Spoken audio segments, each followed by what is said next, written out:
नमस्कार आणि सुस्वागतम. संतांची मांदियाळी या व्याख्यानपर कार्यक्रमासाठी येथे उपस्थित असलेल्या सर्व अगत्यशील अशा संपूर्ण श्रोतृवर्गाचं सस्नेह स्वागत. सुखकर्ता श्री गणेश, संत शिरोमणी श्री ज्ञानेश्वर महाराज व संत श्री गजानन महाराज यांना विनम्र वंदन करून आपण आजच्या कार्यक्रमाचा शुभारंभ करीत आहोत. श्री गजानन महाराज शेगाव भक्त मंडळ विले पागले पूर्व आणि लोकमान्य सेवा संघ पागले यांच्या संयुक्त विद्यमाने आयोजित संतांची मांदियाळी या कार्यक्रमाचा आजच्या दिनी आपण प्रारंभ करणार आहोत. या कार्यक्रमाअंतर्गत ज्या असामान्य व्यक्तीच्या मार्फत आपण त्यांच्या ज्ञानसागरातले काही थेंब आपल्या ओंजळीत घेण्याचा प्रयत्न करणार आहोत ते आजचे आदरणीय व्याख्याते डॉक्टर अजित कुलकर्णी यांचे येथे आगमन झाले आहे. तरी दोन्ही संस्थांचे विश्वस्त पदाधिकारी व आपण भक्तिमार्गाची कास धरू पाहणारा श्रोतृवर्ग या सर्वांच्या वतीने त्यांचे सहर्ष स्वागत. आदरणीय डॉक्टर अजित कुलकर्णी यांच्या व्याख्यानाचा प्रारंभ होण्यापूर्वी माहितीदाखल काही गोष्टींचा उल्लेख इथे करीत आहे. आजपासून सलग 5 दिवस म्हणजे दिनांक 5 डिसेंबर 2015 वार शनिवार ते 9 डिसेंबर 2015 बुधवारपर्यंत विविध विषयावरती 5 वक्त्यांची व्याख्याने इथे होणार आहेत. त्याची रूपरेषा, व्याख्यात्यांची नावे, विषय, त्याचा तपशील याची माहिती आपल्याला मिळालेल्या पुस्तिकेमध्ये उपलब्ध केलेली आहे. त्यानंतर अधिक माहिती अशी सांगायची आहे की दर दिवशी व्याख्यान झाल्यानंतर आभार प्रदर्शन होईल व पसायदानाने त्या दिवशीच्या कार्यक्रमाच्या म्हणजे व्याख्यानाची सांगता होईल. आज प्रथम दीपप्रज्वलन होईल. त्यानंतर सन्माननीय व्याख्याते डॉक्टर अजित कुलकर्णी यांचा अल्पपरिचय करून दिला जाईल व नंतरच प्रत्यक्ष व्याख्यानाला प्रारंभ होईल. तरी श्री गजानन महाराज भक्त मंडळ या संस्थेचे माननीय अध्यक्ष श्री माधव जोशी यांना मी नम्र विनंती करते की त्यांनी आदरणीय डॉक्टर अजित कुलकर्णी यांना दीपप्रज्वलनासाठी व्यासपीठावर पाचारण करावे. तसेच भक्त मंडळाचे विश्वस्त श्री मधुसूदन जोशी व लोकमान्य सेवा संघाचे कार्यवाह श्री प्रभाकर ठोसर व सौ पद्मजा जोग यांना नम्र विनंती अशी आहे की त्यांनीही दीपप्रज्वलनासाठी व्यासपीठावरती पाचारण व्हावे.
दीपप्रज्वलनाचा कार्यक्रम संपन्न झालेला आहे. यानंतर मी गजानन महाराज भक्त मंडळाचे अध्यक्ष श्री माधव जोशी यांना नम्र विनंती करते की त्यांनी आपले आजचे आदरणीय व्याख्याते डॉक्टर अजित कुलकर्णी यांचा पुष्पगुच्छ देऊन स्वागत करावं. टाळ्यांच्या गजरात आपण त्यांचं स्वागत करूया.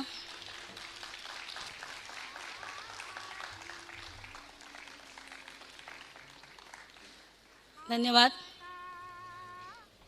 संतांची मांदियाळी अर्थातच ज्ञानाचा गंध ज्यातून दरवळतो, अनुभवता येतो अशी ही ज्ञानपुष्पमाला आणि या मागेतील सुमनांचा सुगंध अनुभवणे हेच या कार्यक्रमाचे प्रयोजन. देता किती घेशील दो कराने या उक्तीनुसार ही व्याख्यानमाला म्हणजे ज्ञानामृत आत्मसात करण्यासाठी सारे भांडार खुले करते परंतु किती म्हणून साठवून ठेवू या मनी, किती म्हणून साठवून ठेवू या मनी, अशी काहीशी अवस्था इथे आलेल्या श्रोतृवर्गाची होती. परंतु असेच काही अमौलिक ज्ञान आपल्याला ज्ञानाचे ज्ञान हे आज सलग 5 दिवस उपस्थित असलेल्या व्याख्यात्यांकडून मिळणार आहेत. आज उपस्थित असलेले आपले आदरणीय व्याख्याते डॉक्टर अजित कुलकर्णी यांच्याविषयी मी आपल्याला थोडी माहिती सांगणार आहे. समाजशास्त्र व तत्त्वज्ञान या विषयामध्ये मास्टर्स पदवी संपादन करून विद्यावाचस्पती डॉक्टर कुलकर्णी यांनी आपली डॉक्टरेट करताना तो विषय निवडला होता, तो म्हणजे श्री भगवद्गीता एक जीवन प्रणाली. टिळक विद्यापीठातून PhD करणाऱ्यांना ते विद्यार्थ्यांचे मार्गदर्शक आहेत. तर डॉक्टर कुलकर्णी यांचे सुमारे 800 लेख व 1000 काव्यरचना इतके साहित्य हे वृत्तपत्र, दैनिक यातून प्रकाशित झालेले आहे. या व्यतिरिक्त सुमारे 15 पुस्तकांचे लेखन त्यांच्या हातून झाले आहे. प्रत्येक पुस्तक हे उल्लेखनीय तर आहेच, त्याची सविस्तर माहिती आपणाला जी पुस्तिका इथे कार्यक्रम व्याख्यानाला येताना जी देण्यात आली त्यामध्ये दिलेली आहे. गेली 45 वर्ष समाजामध्ये प्रवचन, कीर्तन याद्वारे समाज प्रबोधनाचे कार्य ते करीत आहेत. श्री ज्ञानेश्वरी, श्रीमद भागवत, श्री दासबोध या ग्रंथांच्या आधारे संत महिमाचा प्रसार करणे यासारखे महत् कार्य त्यांच्या हातून होत आहे. वैदिक तत्त्वज्ञानाचा तसेच संस्कृत भाषेचा प्रचार देशांतर्गत तसेच परदेशातही करणारे डॉक्टर अजित कुलकर्णी हे गेली 50 वर्ष पंढरपूरची पायी करत आहेत. आज आपल्याला व्याख्याते म्हणून ते लाभलेले आहेत, हे आपले भाग्यच म्हणावे लागेल. जवळपास 30 पुरस्कारांचे मानकरी असलेले डॉक्टर कुलकर्णी हे अतिशय एक विनयशील व्यक्तिमत्व. त्यांचे श्रीरामांनी सांगितलेला भक्तियोग या विषयावरचे व्याख्यान ऐकण्यासाठी आज आपण इथे जमलेलो आहोत. अपरिमित अशा त्यांच्या कार्याचा आढावा अगदीच थोडक्यात मी इथे विशद केला, परंतु आपण सारे त्यांचे बोल ऐकण्यासाठी उत्सुक आहोत. त्यामुळे आता मी डॉक्टर कुलकर्णी यांना अशी विनंती करते की त्यांनी त्यांच्या व्याख्यानाचा प्रारंभ करावा. धन्यवाद. हरि ओम. पूर्णमिदं पूर्णात् पूर्णमुदच्यते पूर्णस्य पूर्णमादाय पूर्णमेवावशिष्यते. नमः शान्ताय दिव्याय सत्यधर्मस्वरूपिणे स्वानन्दामृततृप्ताय श्रीधराय नमो नमः. कृष्णाय वासुदेवाय हरे परमात्मने प्रणतक्लेशनाशाय गोविन्दाय नमो नमः. आदिनारायणं विष्णुं ब्रह्मणं च वसिष्ठकं श्रीरामं मारुतिं वन्दे रामदाससद्गुरु श्रीधरं.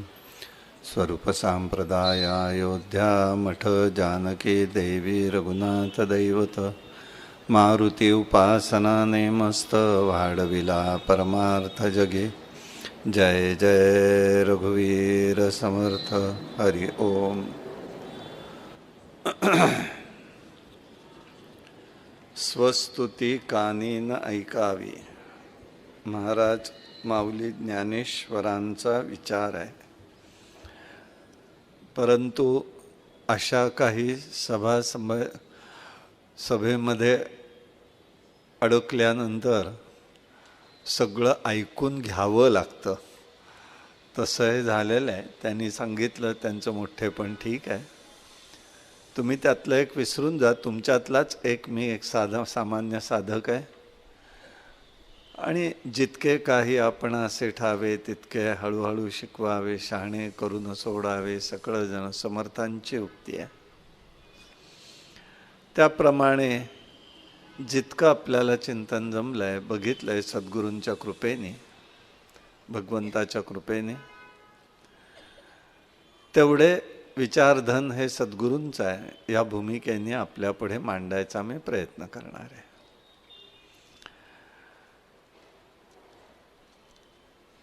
वास्तविक असं आहे, रामायण आणि महाभारत हे 2 महान ग्रंथ आपल्या भारतीय संस्कृतीचे दर्शक आहेत. एक महाकाव्य आहे, एक गद्य आहे. अनेकांनी अनेक प्रकारचं चिंतन व्यक्त केलं आहे. त्यामध्ये प्राधान्याने 5 रामायणांचा विचार सर्वसामान्यपणे तत्वचिंतनामध्ये केला जातो. वाल्मिकी रामायण, अध्यात्म रामायण वाल्मिकींचा संदर्भ आपल्याला सर्वश्रुत आहे, परंतु अध्यात्म रामायण म्हणजे शिव आणि पार्वतीचा संवाद आहे. शिवा आणि रामाचं चरित्र आध्यात्मिक रूपाने सांगितलेलं आहे. आनंद रामायण आहे, अद्भुत रामायण आहे, भावार्थ रामायण आहे आणि तुलसी रामायण आहे. तुलसीदासांनी लिहिलेलं आहे. भावार्थ रामायण एकनाथ महाराजांनी लिहिलेलं आहे. प्रत्येकातली सूत्र सगळीकडे सारखी आहेत, परंतु काहींचा विचार हा अधिक रूपामध्ये व्यक्त झालेला,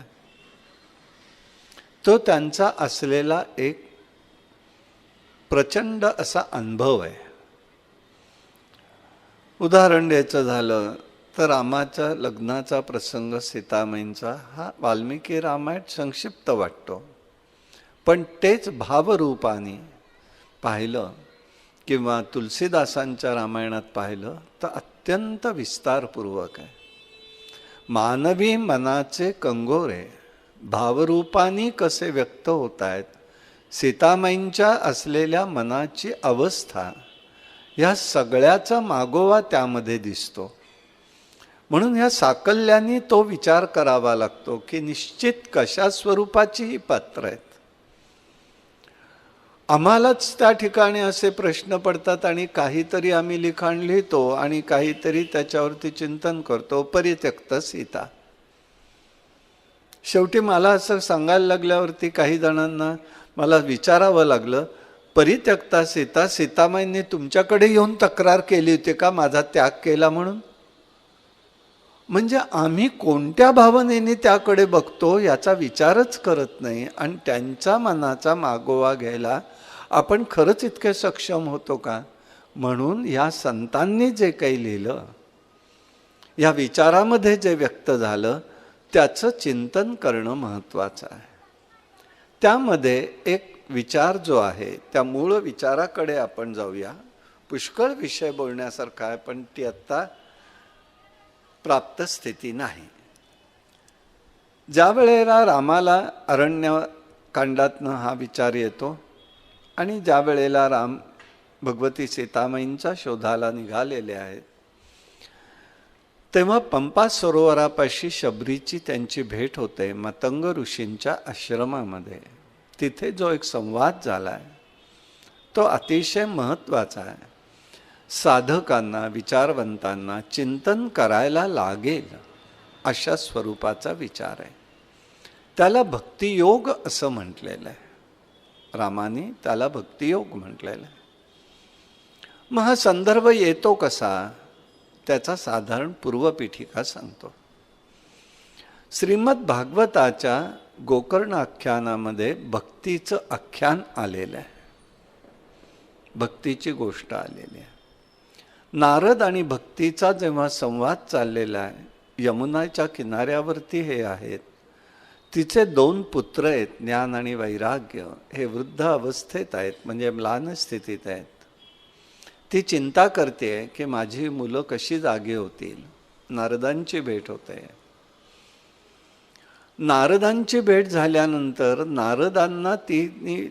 नारदांनी तिला विचारलंय, बाई तू कोण आहेस? तू का अशी रडतेस? हे दोघं कोण आहेत? तेव्हा तिने सांगितलं, मी भक्ती आहे, ही 2 माझी लहान मुलं आहेत आणि ही मुलं आत्ता वृद्ध अवस्थेत आहेत. का? कारण त्याच्या परंपरा ते पुष्कळ आहे त्याच्या ठिकाणी. असो, पण तू कशी आत्ता इथे आलीस? म्हणाले, तुझं भगवंतापासून तू निर्माण झालेली आहे. तर म्हणाले, तेच झालेलं आहे.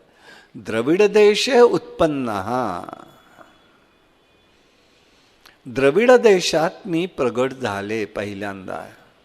म्हणजे भक्ती आधी नव्हती का? होती, पण तिला सगुण साकार रूप दिलं ते द्रविड देशे उत्पन्न. द्रविड देश म्हणजे कुठे? रामा अवतारामध्ये पंपा सरोवराच्या ठिकाणी मतंग ऋषींच्या आश्रमामध्ये शबरीचा झालेला संवाद आहे. तेव्हा प्रभू रामचंद्रांनी हा भक्तियोग म्हणून प्रगट केला. त्याचा संदर्भ भागवतापर्यंत लागतो. म्हणून या विषयाची निवड आपण या ठिकाणी केलेली आहे. ह्याच्यामध्ये बघत असताना लक्षात येतं की ज्या वेळेला ती वाट बघतीये, वास्तविक असं आहे की शबरी ही तिथे राहिलेली आश्रमात, मतंग ऋषी नाही आहेत. मतंग ऋषी हे तिचे गुरु आहेत आणि गुरूंनी सांगितलं पुढे त्रेतायुगामध्ये विष्णू हे रामस्वरूपाने येणार आहेत, त्यांना तुला पुढचं मार्गदर्शन करायचं आहे. ते येईपर्यंत स्वागतासाठी तू इथे राहा. वास्तविक तिचा देह पडलेला आहे, पण ती सूक्ष्म देहाने तिथे राहिलेली आहे आणि आपल्या गुरूंनी सांगितलं म्हणून राहिलेली आहे. सामान्य स्त्री नाही आहे ती, पण तरीही ती त्यावेळेला तिथे वर्णन करताना म्हणते आहे प्रभू रामचंद्राला की तू कोण आहेस, मी काय आहे, याच्या बद्दलचं तिने त्या ठिकाणी विचार व्यक्त केलेला आहे.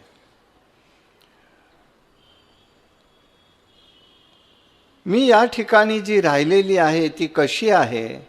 कृतातिथ्य रघुश्रेष्ठम मुनी अविष्टितम सहा अनुजाम शबरी भक्ती संपन्ना प्रांजली वाक्य प्रभिवित. या आश्रमात माझे गुरु महर्षी राहत असत. त्यांच्या सान्निध्यात राहून अनेक वर्ष सेवा घडली आणि हा दशरथ पुत्र येईल त्यावेळेला तू या ठिकाणी त्याला मार्गदर्शन पुढलं करायचं आहे हे लक्षात घे. म्हणून ती इथे रोज वाट पाहतीये, रोज वाट पाहतीये. आपण एक दिवस एखाद्याची वाट पाहिली आणि वेळ मागे पुढे झाली की कासावीस होतो. ही वर्षानुवर्ष वाट पाहतीये, आश्रम स्वच्छ करतीये, सडा सारवण करतीये. प्रभू माझे येतील म्हणून रोज वनामधली फळं आणतीये. शबरीची बोरं ही कल्पना आहे, पण कंदमुळं फळं ती मात्र रोज आणत होते. तिथे एक वेगळा संवाद झालेला आहे, पण आत्ता मी तिकडे जाणार नाही. तो कोणता आहे फक्त आपल्या कानावरती असावा की शबरीने त्यावेळेला बघावं माझ्या प्रभूला उष्टी बोरं, उष्ट म्हणजे आंबट कडू कसली फळं मिळू नयेत म्हणून ती रोज चाखायची आणि मगच ती तिथे ठेवून द्यायची. आज आला नाही माझा प्रभू आणि संध्याकाळी ते ताट ती गाईला पुढे करायचे. ज्या वेळेला रामचंद्र आलेले आहेत, लक्ष्मणजी आलेले आहेत, तेव्हा त्यांना इतका तिला आनंद वाटला. तू रामच आहेस ना रे, दाशरथ हे राम आहेस ना रे, मग काय करतोस, किती मी वाट पाहते तुझी, ये ये ये. तिला काय करावं हे कळलंच नाही. खरोखर ज्याला बावरून गेलं म्हणतो ना ते झालेलं आहे. म्हणजे एक मध्यकाळामध्ये, आताचं मी काही सांगू शकत नाही, मध्यकाळामध्ये ज्याप्रमाणे पहिल्यांदा जावई घरी आल्यानंतर सासूची अवस्था जी होत असते ती अवस्था आहे. आताची मी काही सांगू शकत नाही आहे, कारण काय सगळीच नाती बरोबरीची आलेली आहेत. आदर म्हणून हा भाग जो असतो ना तो कुठेतरी लोप पावतोय बरं. आणि एक प्रेम, आदरयुक्त प्रेम, त्याच्यामध्ये लहान मोठा भाग नाही आहे, प्रेमाचा भाग होता तो. आणि ती जी सासूची अवस्था होते ना ती तिची झालेली आहे. आणि ती त्याप्रमाणे ना अशी बघायला लागली, काय करतो हे काही कळे ना. म्हणजे असे आपल्याकडे भक्त खूप आहेत की खरंच काय करतो कळत नाही. आमचा भगवंत सुद्धा असाच एकदा विदुराकडे गेला बरं का. विदुराकडे गेला, बसलेला आहे. विदुर पत्नी एकटीच घरात आहे. तिला इतका आनंद वाटला, ती म्हणाली, ये प्रभू ये, भगवंता आलास, काय करू मी तुला. काही करू नको म्हणाले, तू बस मी पण बसतो. आणि तू बस आणि मी पण बसतो. तर ती कोचावर बसते आणि त्याला खाली बसायला लावते, तरी तिला भान नाही आहे. बरं आता मी काहीतरी देणार तुला, तू घेतलं पाहिजे म्हणून केळीचा फणा आणलेला आहे. देवाला वर बसवलं, स्वतः खाली बसली आहे आणि त्याच्याकडे बघण्याच्या नादामध्ये काय करावं बरं तिने? केळ सोलावं, गाभा आपण खावा, साल त्याच्या हातात द्यावं, त्यांनी सुद्धा प्रेमाने ते खावं. शेवटी विदुरजी आले. अगो म्हणाले, तू काय करतेस, कळतंय का तुला काही? मी काही करत नाही, मी देवाला केळ देते, माझ्या देवाला. अगो उलट करतेस, तू गाभा खातेस. हो का? अगो बाई म्हणाले, असं कसं झालं माझ्या हातून? भगवंत म्हणाले, मी केळच खाल्लेलं आहे, तू काही काळजी करू नकोस, तू काही वाटून घेऊ नकोस. हा भगवत भाव फार वेगळा असतो. ही मानसिक अवस्था वेगळी आहे, ती तिथे झालेली आहे. आणि तिथे ती त्या ठिकाणी म्हणतीये की देवा, मी खरी आलेली आहे, मी आहे इथे, मी वाट बघते तुझी. मला या ठिकाणी सांगितल्याप्रमाणे मी तुझी वाट बघते. आणि त्यावेळेला तिने सांगते ती त्याला की हे देवा, मी काय करू? बहु दिससे राघवा तू भुकेला, तुला पाहिजे वा फलहार केला. तुझ्या कारणे म्या फळे गोड रामा, अगा आणली सेवी सीता अभिरामा. तुला जर मी ही फळं आणलेली आहेत, तू घे. भक्तीचं फार मोठं प्रतीक म्हणजे आमची शबरी आहे. अशी भक्ती आहे, अमोघ भक्तीची साधना तिथे व्यक्त झालेली आहे. आणि म्हणूनच या ठिकाणी भगवंताला ती सांगते की देवा, तू जर म्हणत असशील तर एक लक्षात घे म्हणाली आहे. तव दासस्य दासानां शतसंख्यो तस्य वा दासित्वे नाधिकारस्ते कृत साक्षातैव हि. कथं रामाद्यते दृष्टव्यं मनोवाग गोचरं, स्तोतु न दाने देवेश किम करोषि प्रसीद मे. हे भगवंता, मी तुझ्या समोर उभी आहे, पण खरंच मी उभी राहायला पात्र आहे की नाही मला कळत नाही. कारण असं आहे,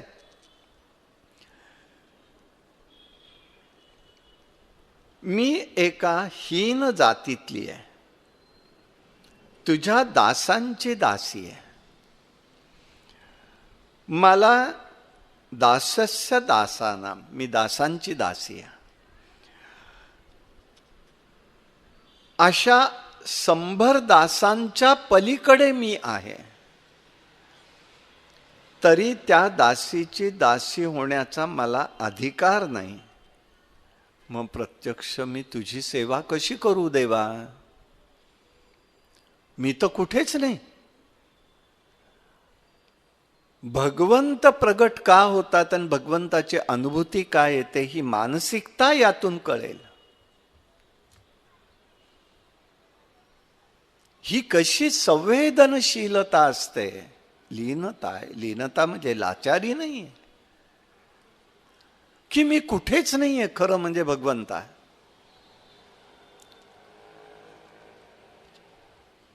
हे तुला कळणार कसं? रामा, तुझं स्वरूप मनाला वाणीला कळण्याच्या पलीकडे, मनोवाग गोचरहा, त्याच्या पलीकडे तुझं स्वरूप आहे. मला काही कळत नाही. स्तोतू न जाने ती देवेश. देवा, मला तुझी स्तुती कशी करावी नाही रे कळत आहे. सांगशील का मी काय करू? तुझी स्तुती कशी करावी कळत नाही, ज्ञान मला नाही. तरीही मी एक प्रार्थना करते, मी कोणती साधना करू की तुझं स्वरूप मला कळेल? काय भाव, इकडे लक्ष द्या. ही शबरी जी आहे ना, ती कोणत्या भावात बोलतेय. आणि म्हणून ज्या वेळेला तिने अशी उष्टी कंदमुळं ठेवलेली होती ना, तेव्हा रामाने पाहिल्या घेतलेली आहेत. म्हणून आम्ही उष्टा नैवेद्य करून देवाला समर्पण करायचं नाहीये, आम्हाला नाही परवानगी ती. कारण आम्ही पंचमहाभौतिक देहात अडकलेलो आहोत. ती देहाच्या पलीकडे. ह्याचा उलगडा त्यांनी लक्ष्मणजींना केलेला आहे. लक्ष्मणाच्या मनात भाव आला, काय हा रामाला म्हणावं, सगळा आचार धर्म पाळणारा आणि आता प्रत्यक्ष हिचं उष्ट खातोय म्हणजे काय आहे. तेव्हा रामाने सांगितलं, ही कशी, कोण, काय आहे. ती ह्या सूक्ष्म देहात आहे, देहाच्या पलीकडे तिची अवस्था गेलेली आहे. तिचा भाव त्या ठिकाणी एकरूप माझ्याशी झालेला आहे. मी आणि ती एकरूप आहे, म्हणून तो पदार्थ तिचा उष्टा नाही. ती परवानगी आपल्याला नाही. मला काही जण म्हणाले, देवाला तिचा पदार्थ चालतो तर आम्ही उष्ट केलेलं काय बिघडलं, चव बघायला इतरांना देण्यापेक्षा. आता म्हटलं त्याच्या पुढे गेलेलं आहे, सगळंच हॉटेलमधनं मागवा आहे, तर तिथे तुम्हाला करायचा प्रश्न येतोच कुठे. मर्यादा उल्लंघन झाल्यानंतर जी स्थिती येते ती आज सामाजिक स्थिती निर्माण झालेली आहे. ना धर्म, ना शास्त्र, ना विचार, ना आचार. असो, हिते तिने वाट पाहिली, बघितलं, रामाने उत्तर दिलंय, पुंस्त्वाम स्त्रिये विशेषे वा जाती नामाश्रमादः न कारणम मद्भजने भक्तिरेव हि कारणम. तिथे सांगायला सुरुवात केलेली आहे. हे भक्ती, एक लक्षात ठेव, माझी प्राप्ती करण्यासाठी पुरुष स्त्री हा विशेष किंवा जाती, नाम, आश्रम इत्यादी गोष्टी काहीही मध्ये येत नाही. फक्त एकच गोष्ट लागते, भक्ती हेच माझं एक साधन आहे. संपलं. दोन प्रकार आहेत भक्तीचे, साधन रूप भक्ती आणि साध्य रूप भक्ती. साधन भक्तीमध्ये श्रवणम, कीर्तनम, अर्चनम, दास्यम सगळं येत आहे, आत्मनिवेदनपर्यंत, ज्याचा दासबोधात समर्थांनी परिपूर्ण उहापोह केलेला आहे. त्याच्यामध्ये पहिलं श्रवण आहे. मी त्याच्याबद्दलचं एकच वाक्य सांगतो. ज्याला आयुष्यभर ऐकून घ्यायची सवय असेल ना, ज्याला आयुष्यभर ऐकून घ्यायची सवय असेल त्यालाच आयुष्यभर शेवटपर्यंत ऐकायला येतं. नाही तर मग तो म्हणतो मला ऐकायला येत नाही. कारण का, तर आयुष्यभर कोणाचं ऐकलेलंच नसतं, त्यामुळे तशी अवस्था येते. म्हणून भगवंतानी अगदी सुज्ञपणे सांगितलेलं आहे, श्रवणम, पहिलं श्रवण करा. जो ऐकून घेतो त्याला शेवटपर्यंत ऐकायला येतं. ह्या गोष्टीसाठी तरी ऐकावं की नाही, कृती करायची की नाही वेगळं. नाही तर अभिमानाने मनुष्य म्हणतोच आहे, आयुष्यभरात मी कोणाचं ऐकलं नाही, हो ठार वेळा भैराम, काही बिघडत नाही, असं नसतं. प्रविष्टो अयम कर्णेंद्र, भगवंत उद्धवाला सांगतायत, अरे माझा जर प्रवेश होत असेल तर कर्णेंद्रातनं आत प्रवेश होतो. त्या हृदयामध्ये जर जागा दिली तर मी राहतो, नाही तर इकडून तिकडे गेले वारे. काम क्रोधे घर केले रीते, आमचा चोखा मेळा सांगतोय, सोयराबाई सांगतेय. काम क्रोधे केले घर रीते, कोणासाठी, त्याला राहण्यासाठी. म्हणून त्याचा पहिला प्रवेश कुठे आहे. साधी गोष्ट लक्षात ठेवा, साध्यातली साधी. पाऊस पडतो, पावसाच्या अगोदर कधी विजा चमकतात. आधी आपण काय ऐकतो आणि काय दिसतं. प्रकाश आधी दिसतो विजेचा का कडकडाट ऐकायला येतो. प्रकाश दिसला तरी लक्ष जात नाही, पण कडकडाट आधी ऐकायला येतो. किती ऐकणं महत्वाचं आहे लक्षात घ्या. भगवंताचं सुद्धा पहिल्यांदा ऐकणं महत्वाचं आहे. तो ध्वनी रूपाने असतो. भगवंत 3 रूपाने प्रत्येकाच्या सान्निध्यात आहे, ध्वनी, प्रकाश आणि शब्द. शब्द हे ब्रह्म आहे, दासबोध सांगतोय. शब्दाच्या माध्यमातून सर्वप्रथम आम्ही भगवंताला जाणू शकतो. म्हणून संत वाङ्मय आहे, संत साहित्य नाही आहे. साहित्य हे आमचं स्वातंत्र्योत्तर काळात आलेलं आहे आणि त्याचं काय वाचतं हा शब्द सांगतो ते वर्तमानपत्रातनं आपण बघतो. वाङ्मयाचं होत नाही. संत वाङ्मय आहे, त्यांनी अनुभवलेलं आहे, त्यात तो प्रगट होतो आणि त्यात जो प्रगट होतो आणि त्याचा अनुभव आपण घेऊ शकतो ते वाङ्मय आहे, ते शब्द ब्रह्म आहे.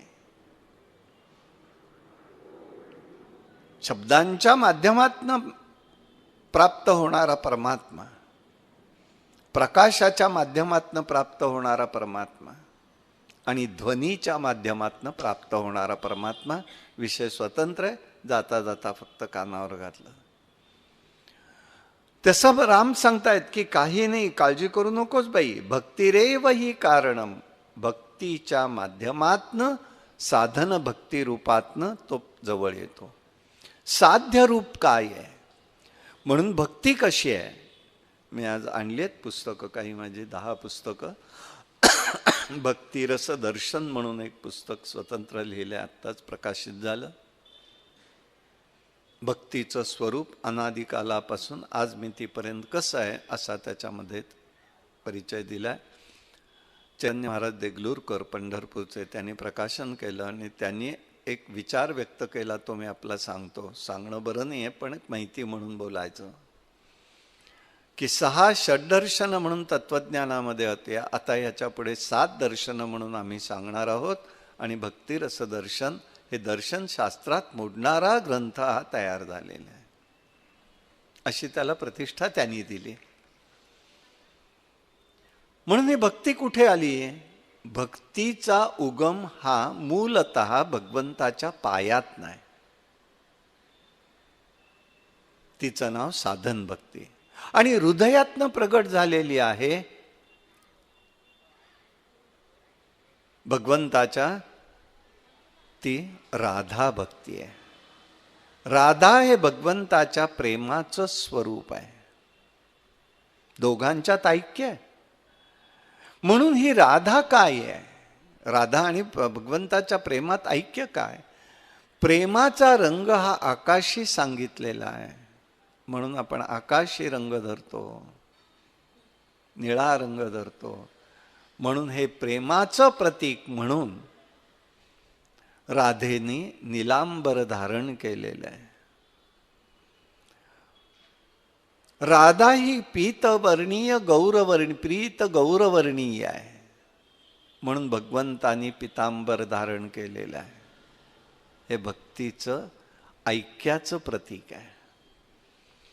म्हणून ही भक्ती प्राप्त करायची आहे. ह्याला जात लागत नाही, धर्म लागत नाही, विचार लागत नाही, काही नाही, फक्त भगवंताविषयी निरपेक्ष प्रेम आहे.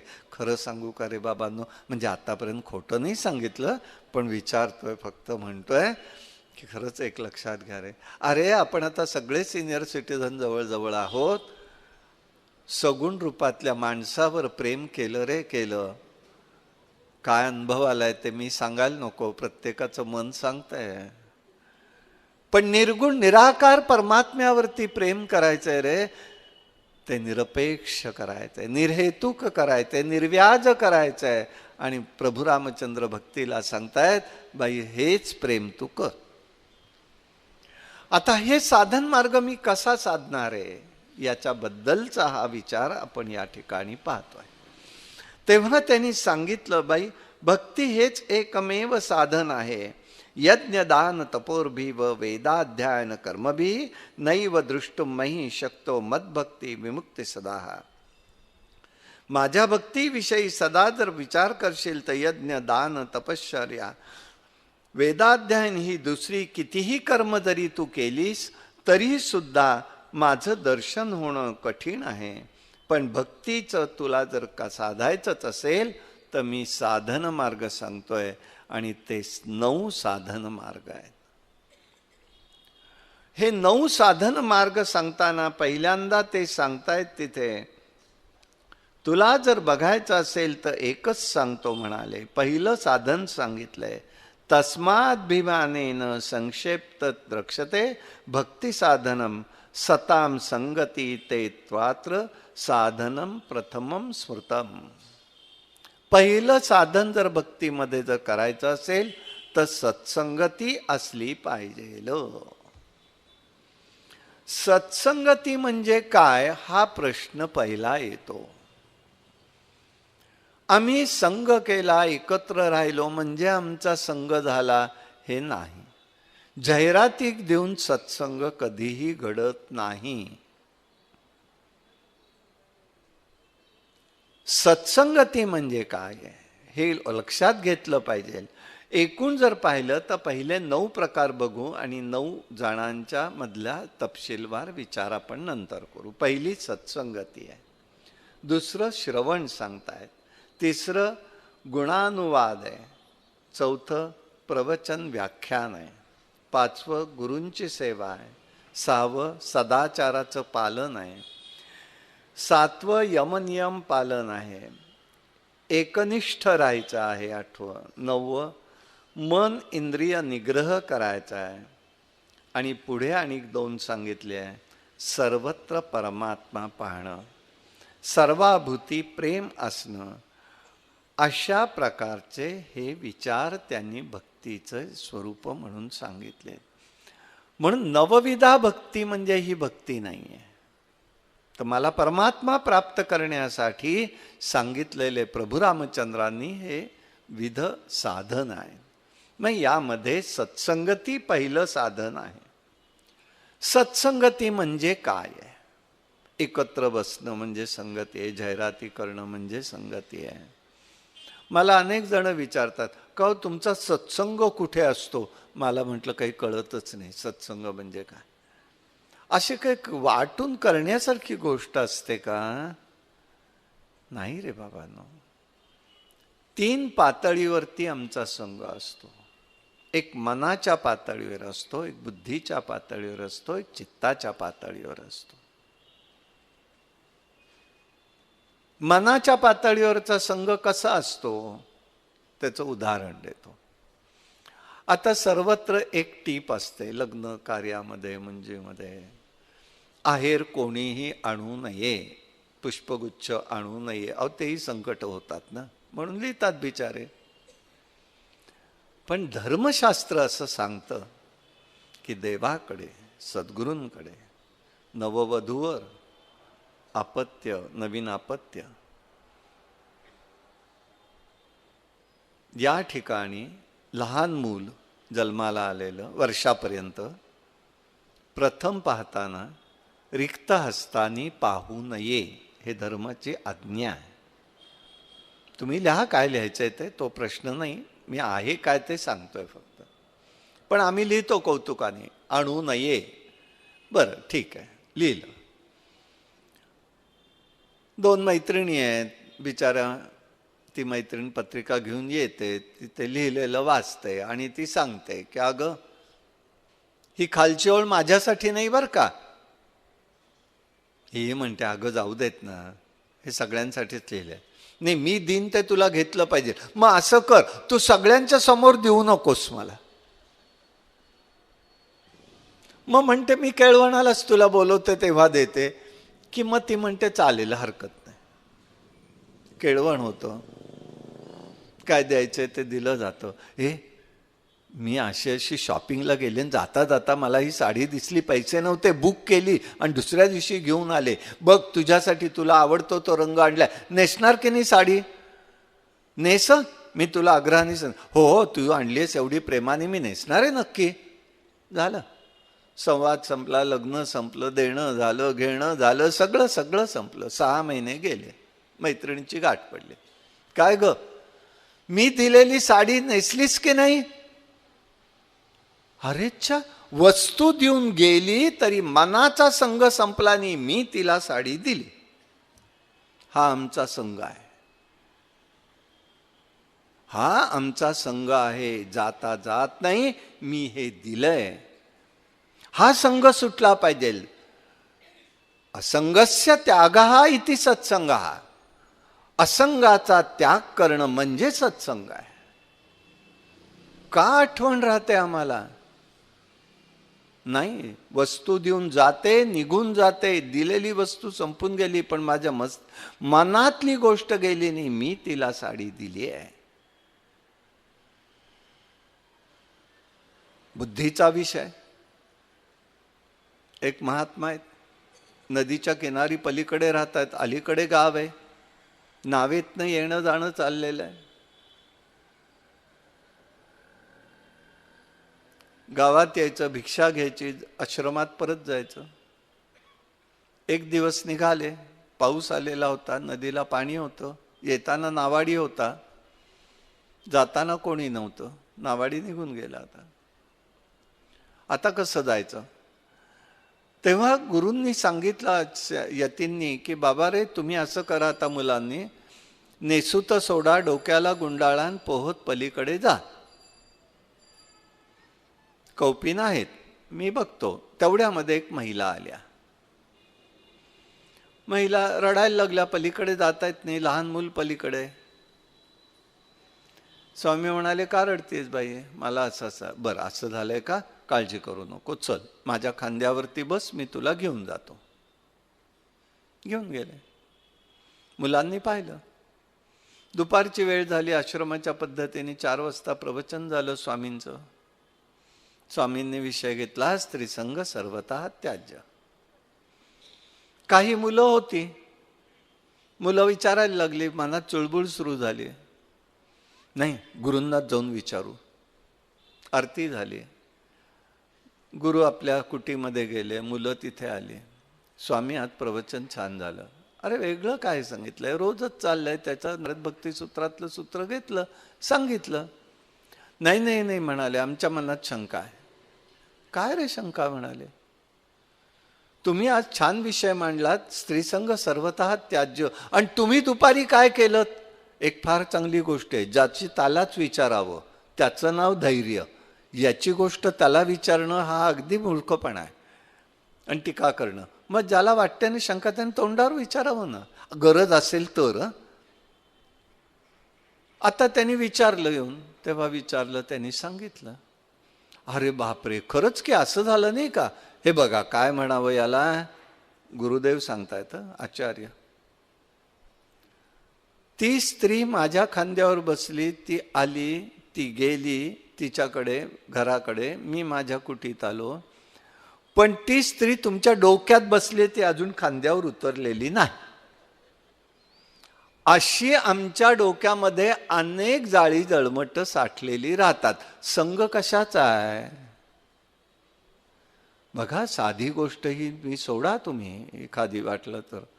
एक टीव्ही सिरियल जेव्हा आम्ही बघतो ना, एखादा कटू प्रसंग असतो, त्यावेळेला घरातलं वातावरण कसं होतं आणि किती वेळ विचार तुमच्या डोक्यात राहिलेला असतो. चांगला राहतो का? संग हा असा आहे, सत्याचा संग, सद्रूप जाणणाऱ्यांचा संग, सज्जनांचा संग, याला सत्संगती म्हणायचं. याचं कारण आहे, ज्याच्या संगतीत राहतो, ज्याच्या रूपात ह्याच्यात राहतो, तसा संस्कार हा चित्तावर घडत असतो. म्हणून आम्ही सत्संगामध्ये सावध पाहिजे. कोणाशी संग करतो? म्हणून एक काळ होता पूर्वीचा, आता सांगणं कठीण आहे. आता इंटरनेटवरच लग्न जमवतात आणि लग्न जमवल्यावरती कळतं की अरेच्छा, हे दुसऱ्याच कोणीतरी जातीचं होतं. मुंबईतलीच गोष्ट घडली आहे एका ठिकाणी.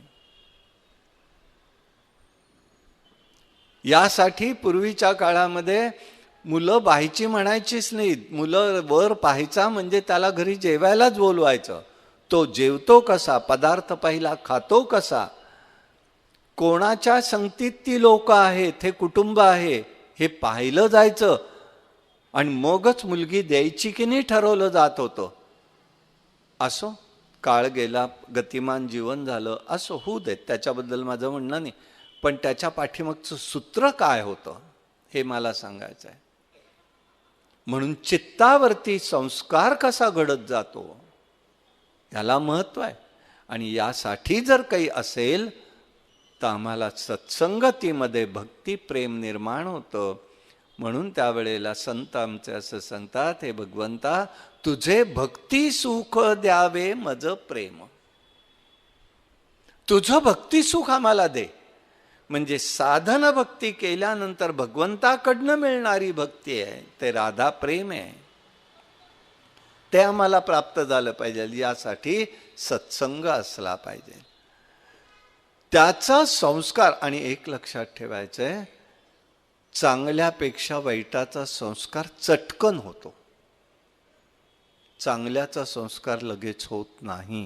ही सूत्र आहेत काही काही, म्हणून काही काळ जावा लागतो. बुद्धी, प्रेरणा, चिंतन, स्फूर्ती हे सगळं त्यातनं निर्माण होत असतं. म्हणून याचा विचार करायचा आहे. प्रभू रामचंद्र सांगतात, संगतिरेवत्र साधनम प्रथमम स्मृता. दुसरं सांगताना सांगितलेलं आहे त्यांनी की तुला जर काही करायचं असेल तर माझ्या कथांचं श्रवण करा. म्हणजे भगवंताच्या कथांचं श्रवण करायचं आहे. श्रवण हा मगाशीच मी विषय आपल्याला बोललोय, परत फार तिकडे जात नाही. श्रवणाने एक वलय तयार होत असतं आपल्या भोवती. आणि भगवत कथांचं वैशिष्ट्य असं आहे, त्या अवीट आहेत. अवीट गे माये माय विटेना, जवळी आहे परी भेटेना, भेटेना जवळी आहे परी भेटेना.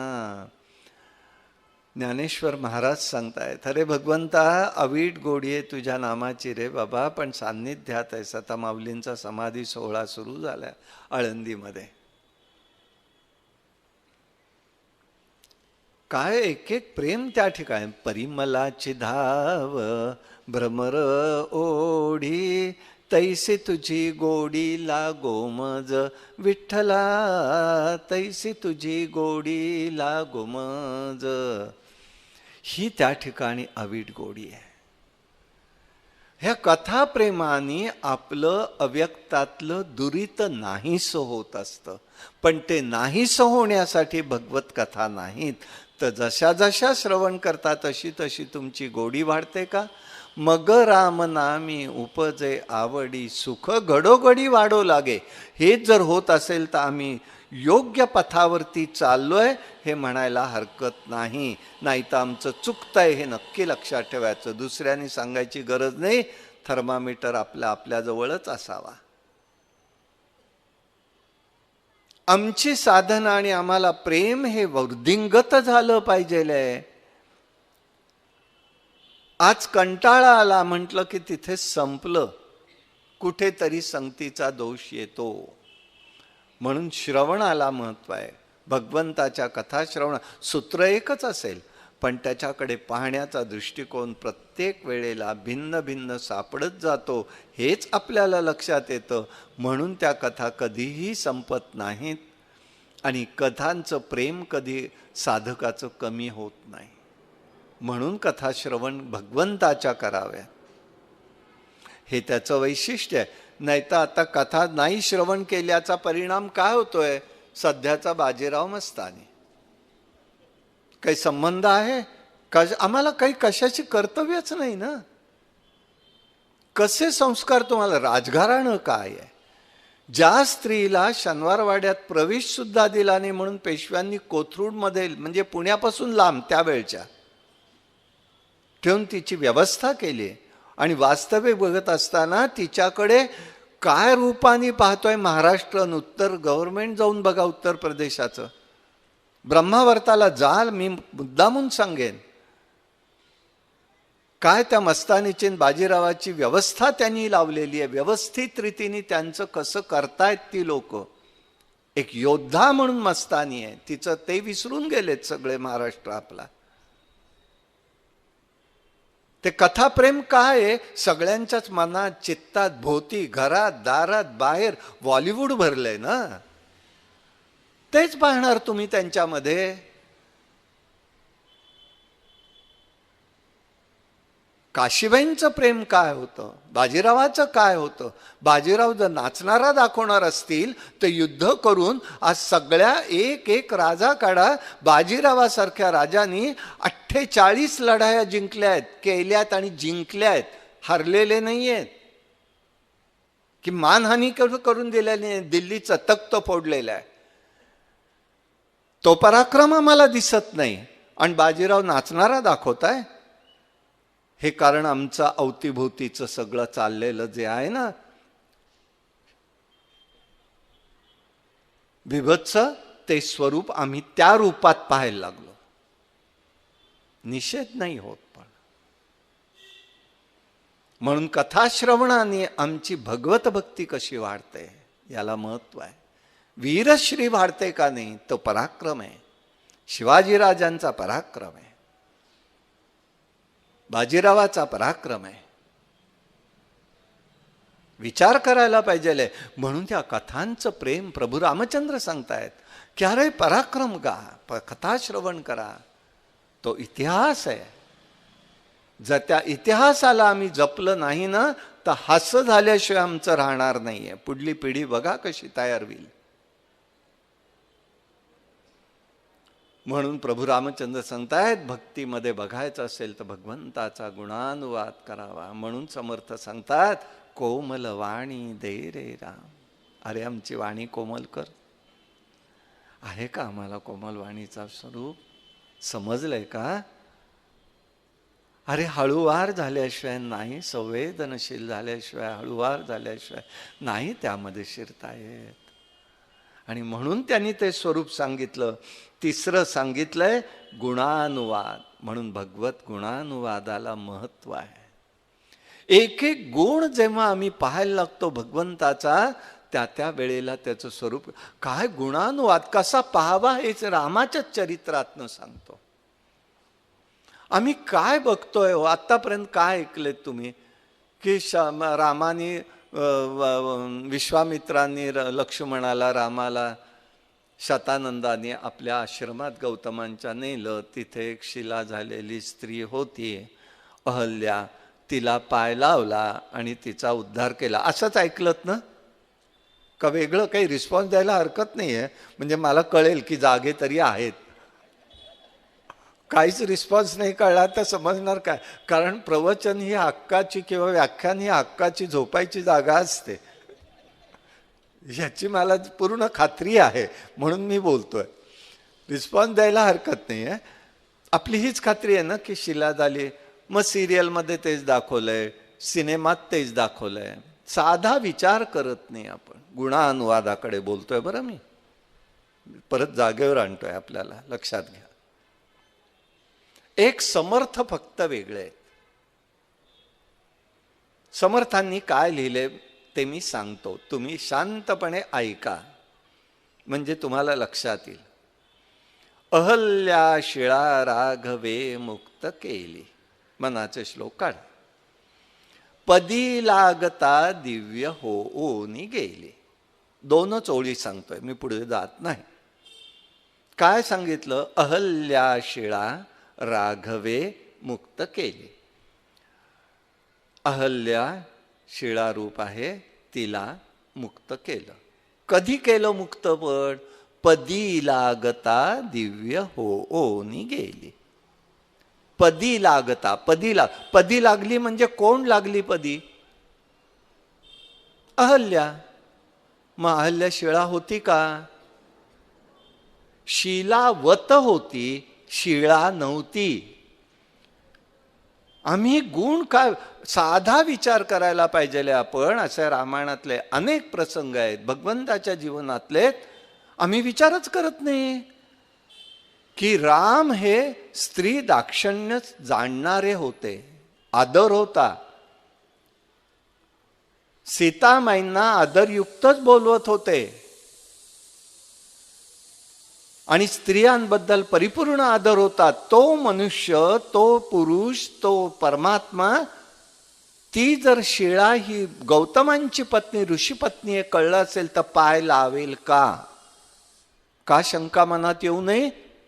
येत नाही. आम्ही ते दाखवलं, आमच्या मनावर बिंबलं आणि सगळ्यांनी तेच सांगितलं. शिळा झालेली नाही, शिलावत झालेली आहे. पश्चाताप तिला झालेला आहे. मी माझ्या साध्या पतीला ओळखू शकले नाही. गौतमांनी शाप तिला दिलेला नाही, शाप इंद्राला दिलाय. आणि आता तू त्या ठिकाणी तुला मी सांगून पटणार नाही. त्यांनी कणव केलेला आहे, लक्षात घ्या. संबंध चरित्र नीट बघितलं तर लक्षात येईल. आणि त्यावेळेला ते म्हणालेले आहेत, बाई तू काळजी करू नको, तू शिलावत आहेस, आत्ता तुला मी सांगून काही कळणार नाही, इतकी तू मूढ झालेली आहेस, काळजी करू नकोस. राम इथे येतील आणि तुझा उद्धार करतील. म्हणजे काय करतील? तर तुझं शीलत्व दूर करतील. आपण नाही म्हणत मुलाला, काय तुझ्या डोक्यात कांदे बटाटे शिरलेत का, भरलेत का? म्हणजे काय प्रत्यक्ष भरलेले असतात का? नाही, आम्ही म्हणतो. आणि काय भरलेले असतात का? तसं आहे, ती शिलावत झालेली आहे, शिळा झालेली नाही. म्हणून भगवंताच्या गुणांचा विचार कसा करायचा? प्रभू करतील का, पाय लावतील का, हा विचार आमच्या अंतःकरणाला स्पर्श झाला पाहिजे. खरं म्हणजे तो समर्थांनी व्यक्त केला. पदी लागता, ती मूढ स्थितीत आहे, काय करावं तिला कळत नाही. आणि म्हणून तिने त्या ठिकाणी आल्यानंतर त्यांचे पाय धरलेले. रामाने तिचा उद्धार केला, म्हणजे तिचं मालिन्य दूर केलेलं आहे. शतानंद जवळ आहे, मुलगा आहे गौतमांचा जवळ आहे, तो सेवा करतोय आश्रमात तिची. साधनही ठेवलेलं तिला, गौतमीवर अन्याय करून दिलेला नाहीये, हा विचारच करत नाही कोणी. खूप गोष्टी आहेत. असो, गुणानुवाद. भगवंताचे गुण काय आहे? गुणानुवादाने काय घडतं? गुणानुवादाने काय होऊ शकतं? तर आपलं पातक ही आपली दूर होत जातात. धर्मशास्त्र असं सांगतंय. आपोआप न कळत होतात. आपल्याला काही वेगळं करावं लागत नाही, हा उद्देश तिथे आहे. आणि म्हणून त्यांनी त्या ठिकाणी त्याचा विचार तो केलेला आहे. गुणानुवाद साधन सांगितलं. चौथं सांगितलंय, माझ्या वचनांचं व्याख्यान करणं. मद वचनास चतुर्थ साधनम भवेत. वचनांचं व्याख्यान म्हणजे काय? तर माझी जी वचनं आहेत, धर्माचं, सर्व धर्मन परित्यज्य मामेकम शरणम व्रज. मला एका विलाने येऊन सांगितलं, सर म्हणाले एक गोष्ट फार महत्वाची आहे, गीतेमध्ये एक मोठी चूक झाली आहे. म्हटलं काय झाली बाबा रे? तर म्हणाले सर्व धर्मन परित्यज्य लिहिलंय ते चूक आहे. म्हणजे काय? म्हटलं सर्व लज्जाम परित्यज्य मामेकम शरणम व्रज, असं भगवंताला म्हणायचंय. म्हटलं खरा संशोधक तूच आहेस बाबा.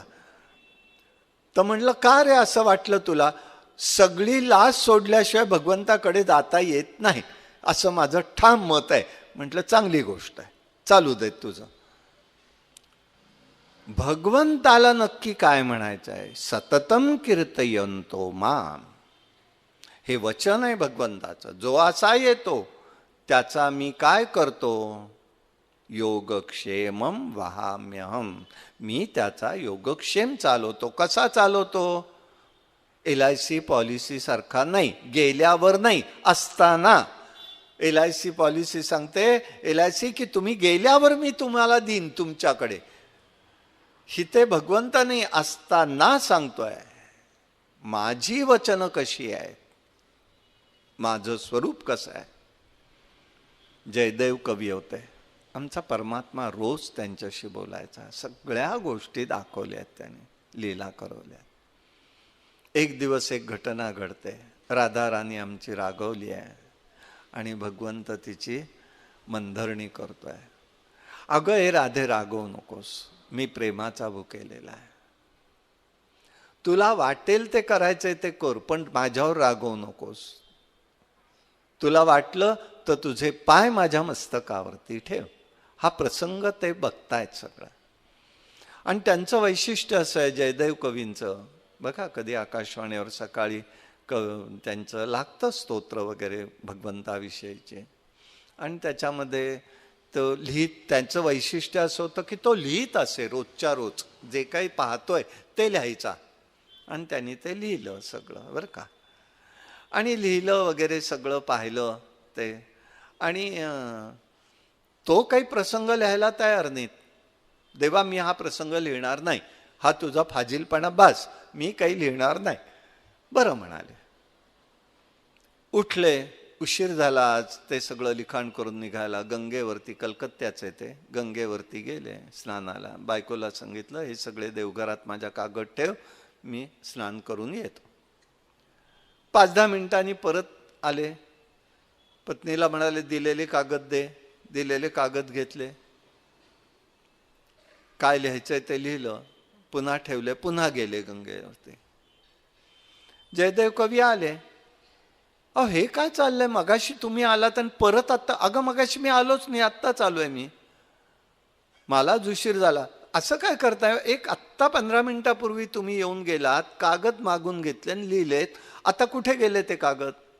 ते म्हणाले, मला काय माहिती, मी तुझ्याकडे ठेवायला दिलं, गेलो. आज मला 2 मित्र भेटले माझे, मला यायला वेळ लागला, बोलत थांबलो म्हणून. मला वाटलं तू विचारशील उशीर का झाला. नाही म्हणे, मी आलोच नाही. मग कोण आलं होतं म्हणाले. मग इथे येऊन गेलं ते कोण आहे?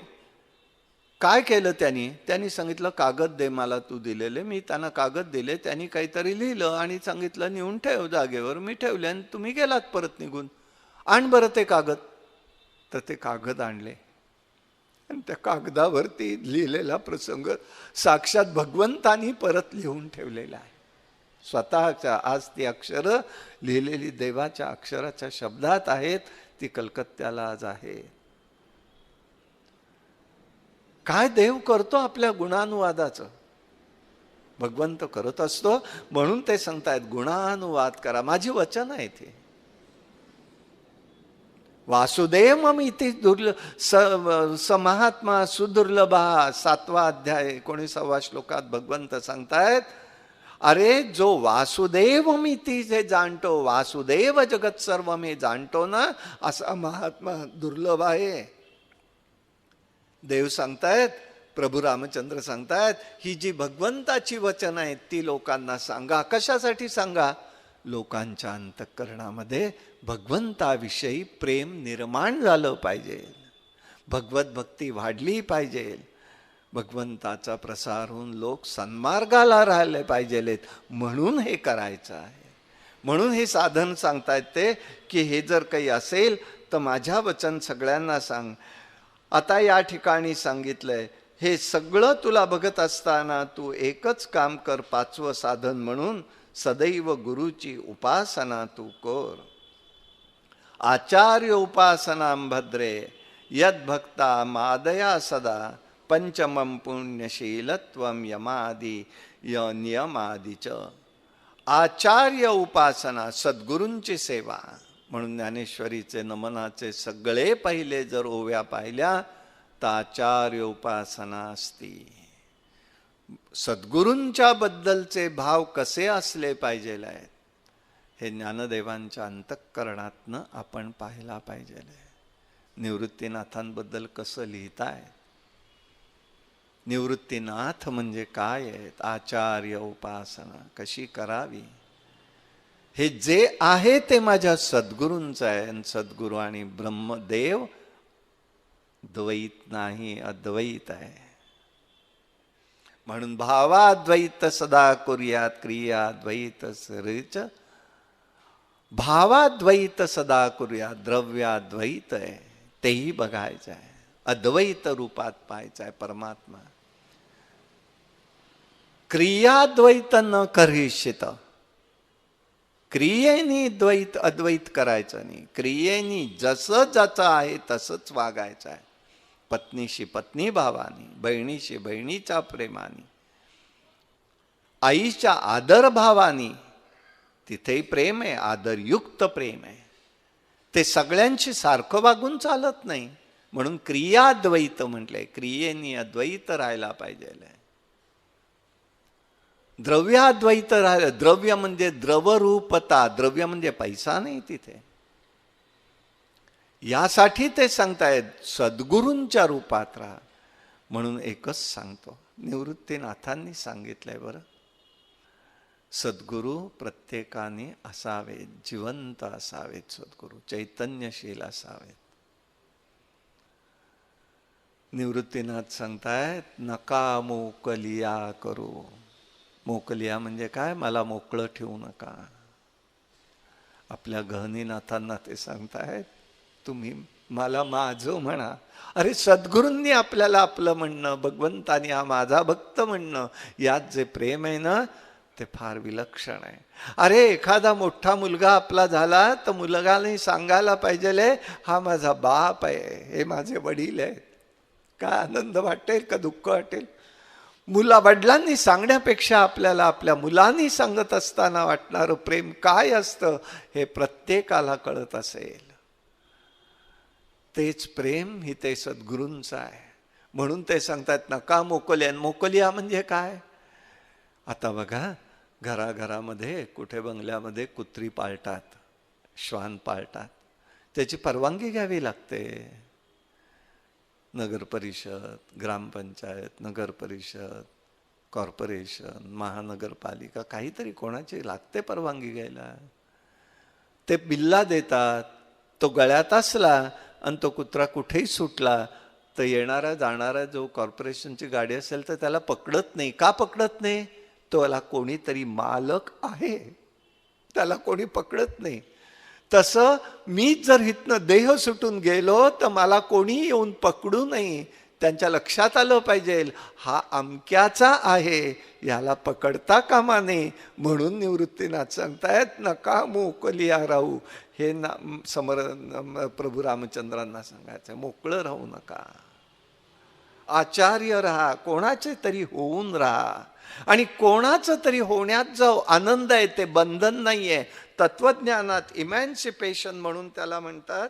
आणि ते इमॅन्सिपेशन फार महत्वाचं आहे. बद्धमुक्त स्वातंत्र्य. बंधनात जरी असलं तरी ते स्वातंत्र्याचं आहे आणि ते प्रेमाचं बंधन आहे. हे आज आम्ही ओलांडल्यामुळे आमच्या घराघराची, कुटुंबाची परिस्थिती विलक्षण घडली आहे. हे प्रभू रामचंद्र सांगतायत निष्कपट भावानी बुद्धीनी ही उपासना करायला पाहिजे. पुण्याचरणाची सवय ठेवायची आहे. यमनियमादी पालन करायचं आहे. ही अवस्था ते सांगतायत. यमनियमादीचं पालन का आहे? यम म्हणजे अंतरंग आहेत साठी आहे. नियम हे बहिरंगासाठी आहेत. रस्त्याने डाव्या हाताने चालावं अलिखित नियम आहे ना, का नाहीये? नाही चाललात तर काय घडतं आपण अनुभव घेतो की नाही? तसंच हे यमनियम आहेत. मन कसं शरीर शुद्ध ठेवायचं आहे, पवित्र ठेवायचं आहे, याचं कारण आहे. मनाने मनन केलं तर मनाची शुद्धी होते. चिंतन केलं तर चित्ताची शुद्धी होते. सत्कर्मानी बुद्धीची शुद्धी होते. स्नानानी शरीर शुद्धी होते. यासाठी हे सगळे प्रयोग आहेत.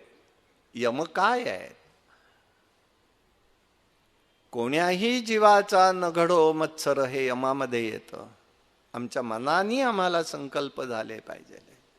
दुर्बुद्धी ते मना कदा अनुपजो नारायणा. अरे नारायणा, दुर्बुद्धी कधी निर्माण होणार नाही एवढंच पहा रे बाबा. अशब्द ते वाणी नये माझ्या मुखा, त्याहूनी मुका बराच मी. नको मला ते शब्द. ही अवस्था एक त्यावेळेला आपल्याला येत असते, लक्षात ठेवायचं आहे. म्हणून ही ते रामचंद्र सांगतायत याप्रमाणे बघायचं आहे. यम नियम अहिंसा अस्तेय शौच संतोष या सगळ्याचं पालन करायचं. आचार धर्म सांगतायत. पुढे त्यांनी 6वं साधन सांगितलंय. एकनिष्ठ राहावं. एक तत्व नाम दृढधरी मना, हरीची करुणा येईल तुझी. ते नाम सोपे रे रामकृष्ण गोविंद, वाचेची सद्गीत जपे आधी. हरिपाठामध्ये सांगतायत भगवंत. माऊली ज्ञानेश्वर महाराज सांगतायत अरे हे त्याचं एकतत्व, एकतत्वाने बघायचं आहे. म्हणजे इतर जाणायचं नाही असा अर्थ नाही. सर्वत्र परमात्मा श्रीहरी एक आहे याची जाणीव झाली पाहिजे. एकतत्व ते आहे. मी जरी भगवती समोर गेलो तरी मला भगवंत दिसला पाहिजे. रामासमोर आलो तरी भगवंत दिसला पाहिजे. सद्गुरूंसमोर आलो तरी भगवंत दिसला पाहिजे. आणि सगळेच जण आले तरी मला भगवंतच दिसला पाहिजे सर्वत्र. वासुदेव जगत सर्वम दाता एक रघुनंदन ही आमची ठाम भूमिका झाली पाहिजे. हा विचार त्या पाठीमागे आहे. म्हणून कोणाचं तरी होऊन राहतो तेव्हा आम्हाला याचं स्वरूप जाणता येतं. कोणाचं राहावं ह्याची निवड आपल्याला करता आली पाहिजे. हा त्याच्या पाठीमागे भाव आहे. त्यासाठी त्यांनी सांगितलं एकनिष्ठता ठेवावी. मग ज्ञानाची असेल तर ज्ञान आम्हाला एकनिष्ठतेने पाहायला पाहिजे, अद्वैत रूपाने. कर्म निष्ठता आहे, कर्मामध्ये निष्ठता पाहिजे. कर्मामध्ये एक वैशिष्ट्य आहे, जळो माझे कर्म वाया झाली कटकट, केलं तरी बंधन आहे, न केलं तरी बंधन आहे. कर्म आम्हाला सावध रीतीनेच करावं लागतं. निर्दोष कर्म कसं होईल इकडे प्रयत्न केले पाहिजेत, हा भाव त्यामध्ये आहे. याप्रमाणे त्यांनी सांगितलं. हे 7वं साधन सांगितलं, 6वं सांगितलं. 7व्यामध्ये सांगितलेलं आहे त्यांनी मंत्राची सांग उपासना करायची आहे. मम मंत्रोपासकत्वम सांगम सप्तमम उच्यते. आता मंत्र आणि का सांग उपासना म्हणतात हे सांगतो. आता फरक आहे ते दोन गोष्टीचा. मंत्र आणि जपमंत्र यात दोन फरक आहेत. मंत्र म्हणजे काय आहे? मंत्राला शब्द आहेत पण शब्दाला अर्थ नसतो, पण सामर्थ्य असतं. जपमंत्राला शब्द आहेत, शब्दांना अर्थ आहे, अर्थाला मग सामर्थ्य आहे. म्हणजे कसं असं म्हणाल तर आता सध्या आपलं युग कोणतं आहे? कॉम्प्युटर.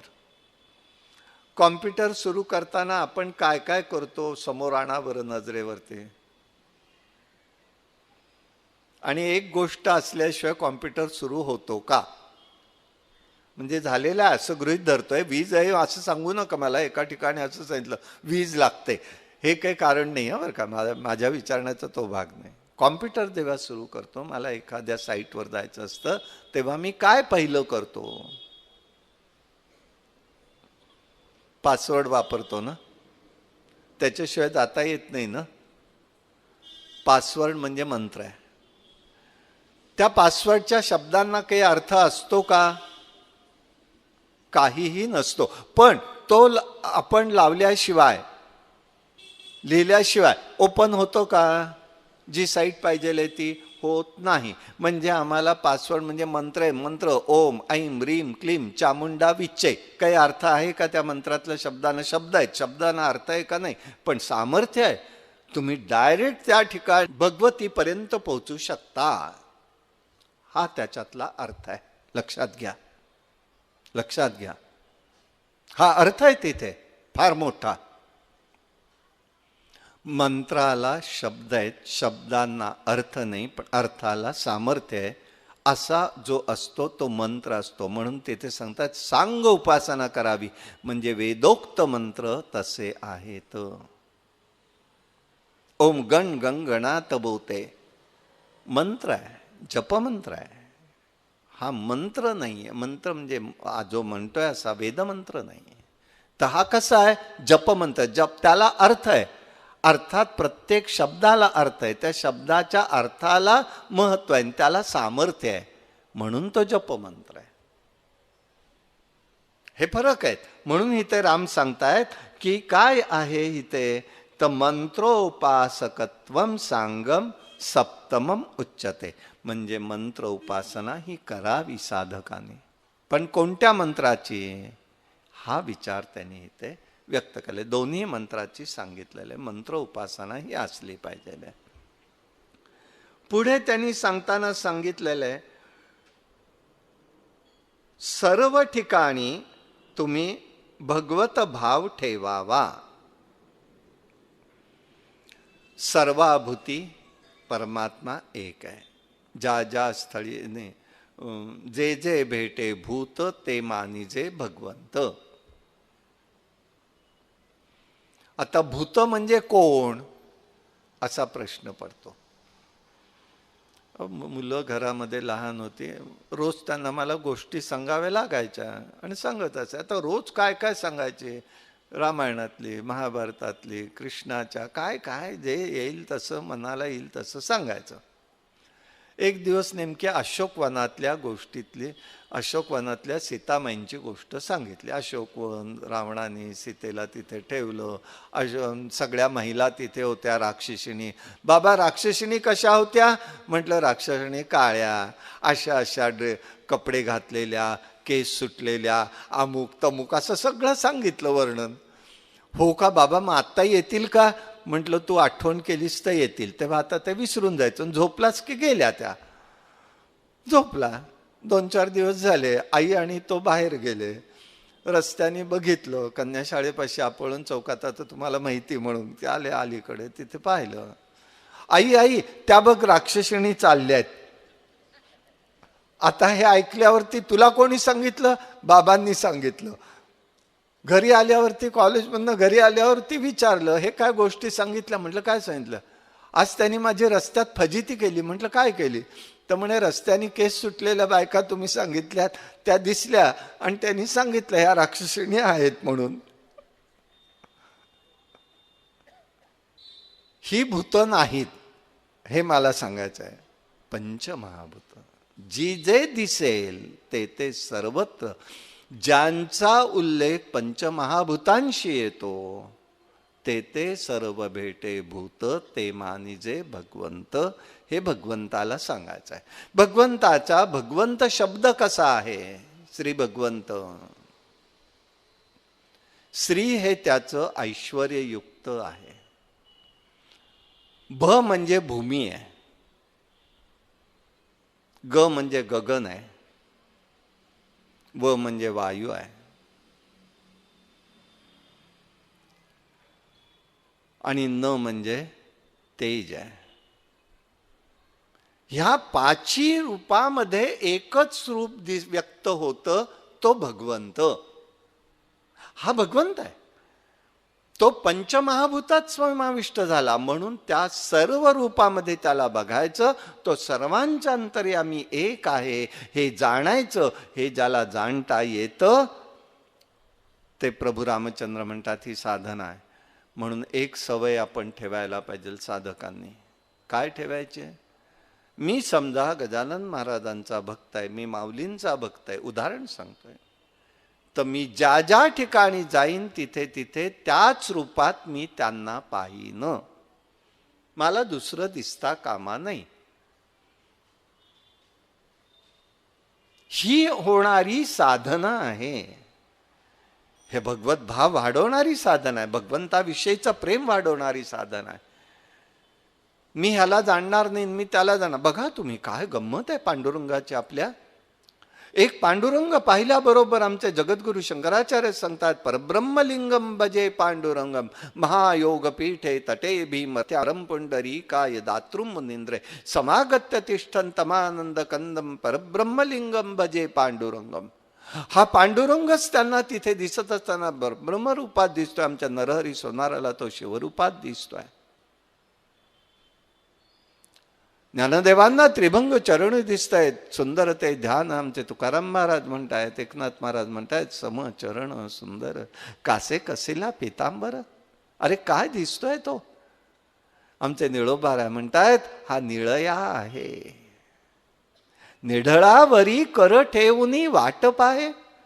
अरे त्यांना जे भावतंय ते चुकीचं नाहीये, पण एकच रूपामध्ये पांडुरंग हा किती जणांना किती रूपात दिसला तरी सर्वांच्यातलं एकच तत्व आहे, परब्रह्म रूप जे पांडुरंग. आमचे समर्थ वाहतात आणि ते त्याला विचारतायत, अरे तू गेलास कुठे?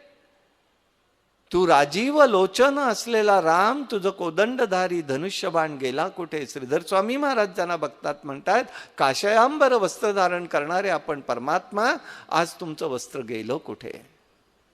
हे पाहण्याचा भाव सांगतोय. आपल्यालाही ही सवय साधकाची जर असेल तर परमात्मा फार दूर नाहीये, तो अंतरंगात आहे. त्याचं रूप प्रगट होईल. आणि कसं रूप प्रगट होईल? सोनियाचा दिवस आजी अमृते मी पाहिला, नाम आठविता परी प्रगट पैजाहला, नाम आठविता परी प्रगट पैजाहला, गोविंदा रे तुझे ध्यान, ध्यानला गो मना, गोपाळा रे तुझे ध्यान, ध्यानला गो मना. नाम आठविता परीही प्रगट पैजाहला, गोविंदा रे तुझे ध्यान, ध्यान लागो मना. आमचं नाम आलं की रूप येत नाही, रूप आलं तर नाम येत नाही. आम्ही नामस्मरण करतो. कसलं नामस्मरण करतो? माळा ओढण्याचं. माळ ओढायची गोष्ट नाही आहे बरं, नाम घेण्याची गोष्ट आहे. म्हणून आमच्या गोपींना भगवंत सांगतोय, अगं शोक करू नका. तुम्ही नाम घेतल्याबरोबर मी तुमच्या अंतरंगात प्रगट होतोय का नाही? काय त्या गोपींचं प्रेम आणि भाव आहे हो, काय सांगणार. आणि म्हणून हिते प्रभू रामचंद्रही तेच सांगतायत, काय बघायचंय की एक रूपाने बघायचंय, ती त्या ठिकाणी सर्व ठिकाणी तोच आहे. हे स्वरूप जो जाणतो त्याला हे दिसू लागतं. म्हणून या ठिकाणी काय करायचं ते त्यांनी आता 8व्या पातळीवरती सांगतायत. मनाचा आणि इंद्रियांचा निग्रह करायचा आहे. निग्रह, अग्रह नाही. काय लक्षात घ्या, का सांगतोय हे? लहान मूल आहे, शाळेत जात असतं, रडत असतं. आई त्याला कठोर मनाने सोडते की नाही शाळेमध्ये? सांगा बरं. आई जर म्हणाली तो रडतोय त्याला घरातच बसू देत, तर त्याचं होईल का शिक्षण पाणी? काही नाही. आईला हे मन कठोर करावंच लागतं, पाठवावं लागतं. तसं आमचं मन आहे, आमचं शरीर आहे. आम्हाला थोडा निग्रह करावा लागतो. आणि निग्रह थोडासा केल्यानंतर आग्रहपूर्वक निग्रह करावा लागतो. आणि केल्यानंतर परमात्म्याची अनुभूती यायला लागते. म्हणून हे 8वं साधन सांगतायत, मनाचा निग्रह करायचा आहे. पडिले वळण इंद्रिया सकळ, भावतो निराळा पांडुरंग, पांडुरंग ध्यानी पांडुरंग मनी, जागृत स्वप्नी पांडुरंग. आणि क दुसरे नाही आता देवा, नेमिले याचेता वाचो निया, पांडुरंग ध्यानी पांडुरंग मनी, जागृत स्वप्नी पांडुरंग, पांडुरंग ध्यानी पांडुरंग मनी. पडिले वळण इंद्रिया सकळा, पडिले वळण इंद्रिया सकळा, भावतो निराळा पांडुरंग, पांडुरंग ध्यानी पांडुरंग मनी, जागृत स्वप्नी पांडुरंग, पांडुरंग ध्यानी पांडुरंग मनी. तुका म्हणे नेत्री केली ओळखण, तुका म्हणे नेत्री केली ओळखण, तटस्थ ते ध्यान विटेवरी, पांडुरंग ध्यानी पांडुरंग मनी, पांडुरंग ध्यानी पांडुरंग मनी, पांडुरंग मनी. आम्हाला ही अवस्था यायला लागते. भजनानंदात रंगा रे, आनंदात राहा. भोगानंद रोजचाच आहे, तर जीवन तसंच आहे. आणि यासाठी आपल्याला प्रभू रामचंद्र सांगतायत काय करायचं आहे. मनाचा आणि बाह्य इंद्रियांचा निग्रह करायचा आहे, तो यासाठी करायचा आहे. मग या सकाळी सांगितल्यानंतर त्यांनी सांगितलं पुढे, तुला जर काही करायचं असेल तर एकच आहे, सर्वत्र प्रेम सर्वाभूती असलं पाहिजे. मी मानवावर प्रेम नाही करायचं. एकच जीव विश्वात एक प्राणी आहे बरं का, रिकाम्या हातालाही चाटणारा आणि कधी मोठा न होणारा म्हणजे श्वान. रिकाम्या हातालाही चाटेल तुमच्या, आणि कधीही मोठं होणार नाही, तितकंच प्रेम ते करणार आहे. आणि यासाठी एकच आहे, सर्वाभूती प्रेम, मोक्ष कारणम समग्रम, भक्तिरेव गरीयसी, भक्तिरेव गरीयसी. जगद्गुरु शंकराचार्य सांगतायत, मोक्ष झाला पाहिजे त्याने या भक्तीच्या मागे लागलं पाहिजे, भक्तीची साधना केली पाहिजे. ही साधन भक्ती सांगतायत. सर्वत्र परमात्मा हरी पाहायचा आहे, ईश्वराची अनुभूती त्याच्यातून येते, अज्ञानाने उत्पन्न होणाऱ्या कर्माचा नाश जातो. आणि म्हणूनच या ठिकाणी उष्टीफळ ही देणारी आमची देवमान्यता आहे, पण देवभक्ती ऐक्यामध्ये दोषयुक्तता कर्माची संपून जाते. यासाठी हे त्या ठिकाणी बघायचं आहे. आणि दोषयुक्त कर्म कसं संपून जातं, सर्वाभूती परमात्मा कसा असतो, जगद्गुरु शंकराचार्यांचं उदाहरण आहे. आमचे जगद्गुरु शंकराचार्य 3 वर्षाचे होते. रोज शिवगुरु आपल्या पित्याबरोबर ते शारदंबेच्या दर्शनाला जायचे, रोज जायचे. दर्शन झालं की शिवगुरु त्या पिताश्री त्यांना हातावरती दूध द्यायचे, देवीला नैवेद्य घेतला, तुला घे रे शंकरा म्हणून ते घ्यायचे. एक दिवस शिवगुरु आजारी पडले, जाता येईना, माणूस मिळेना, वाईट वाटलं, काय करू म्हणाले. तेव्हा जगद्गुरु शंकराचार्य लहान होते, म्हणाले पिताश्री काय झालं, देवीच्या पूजेला कोण नाही, मी जातो ना म्हणाले. म्हणून घरातला एक माणूस दिला, तो घेऊन ते गेलेले. देवीची पूजा जसे वडील करत होते ते आठवून पूजा केली, देवीला नैवेद्य समर्पण केला. बघा, मगाशी मी आपल्याला म्हणालो की एक एक गोष्ट किती आम्ही वेड्यासारखी करत असतो. मगाशी मी एका ठिकाणी तिथे पाहिलं, देवाला देताना बघा, देवासमोर काही ठेवायचं, किती वेळा ते पैसे ओवाळून ठेवतो, कोणी मला पाहतंय का, आणि देव बघतोय ना. बरं, ओवाळण्याची गोष्ट आहे का होती सांगा तुम्ही. देवासमोर काय ठेवायचं असतं, आसक्ती संपवायची, ते ठेवायचं आहे. ओवाळलेली गोष्ट आम्ही घरात घेतो का, हा पहिला प्रश्न माझा. मग देवाला मात्र ओवाळलेली गोष्ट द्यायची, आणि म्हणतो काय, देवाला नैवेद्य दाखवला, दाखवण्याची गोष्ट आहे. काय वेड्यासारखं बोलतो आम्ही, साधी गोष्ट आहे ना. देवाला नैवेद्य दाखवलं का, देवही म्हणतो कार्ट्यांनो उचला, पाहिला मी नैवेद्य, उचला आणि गिळा. नाही रे असं म्हणू कधी. देवाला प्रेमाने द्यायचं ना, देवाला नैवेद्य समर्पण केला. बघा तुम्ही, साधी गोष्ट आहे. एक जर साधी गोष्ट, रोज येणारं दूध, कधी का येईना, केव्हा का येईना, कधीचा असो, ऐकताय ना घरात, आपल्या घरात, रोज देवाला नैवेद्य समर्पण करा ना. आणि घरी आलेल्याला म्हणायचं, आमच्या पांडुरंगाचा चहा आहे, चहा घ्या. चहा देताना भाव काय असावा पण, विठू घेई ऊन ऊन चहा, गोड महा लागे हा.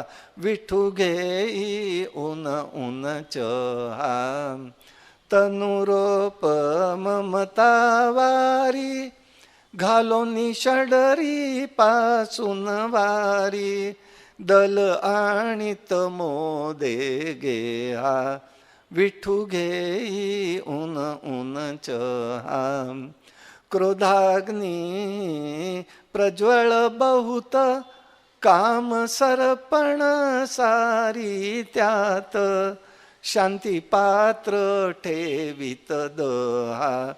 विठू घेई ऊन ऊन चहा, प्रेमाचे मी घालोनी पाणी, मद मत्सर उकळी आणि, टाकी चहा साखर मोहा.